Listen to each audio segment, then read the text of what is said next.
Guys आज की इस वीडियो में हमने बनाया दो स्काई शॉट बॉम्ब, ठीक है। पेपर और कुछ घरेलू जुगाड़ की मदद से आप भी घर में आसानी से बना सकते हो इसे। तो पहले इसका मेकिंग प्रोसेस देख लीजिए, फिर आपको बनाने में एकदम आसान होगा और ये 100% काम भी करेगा, ठीक है। स्किप मत करेगा, नहीं तो बाद में काम नहीं करेगा, फिर हमें आप गाली दोगे, ठीक है। तो चलिए सबसे पहले इसकी मेकिंग प्रोसेस देखते हैं, फिर हम इसको आपको टेस्ट भी करके दिखाएंगे।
तो गाइस आपने देखा इसको हमने कैसे बनाया बारीक की टेस्टिंग की। तो टेस्टिंग के लिए सबसे पहले मैं एक ही क्रैकर्स को एक जगह प्लेस करूंगा, ठीक है। एक ही स्काई शॉट को एक जगह प्लेस करता हूं, यहाँ पर मैंने इसको प्लेस कर दिया, ओके।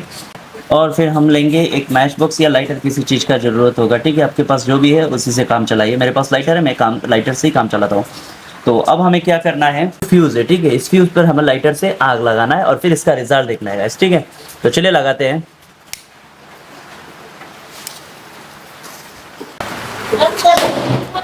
वाह कितना अच्छा चला है, देखा आपने। आप भी इसी तरह बना सकते हो और अपने घर पे एंजॉय कर सकते हो स्काई शॉट का। Thank you.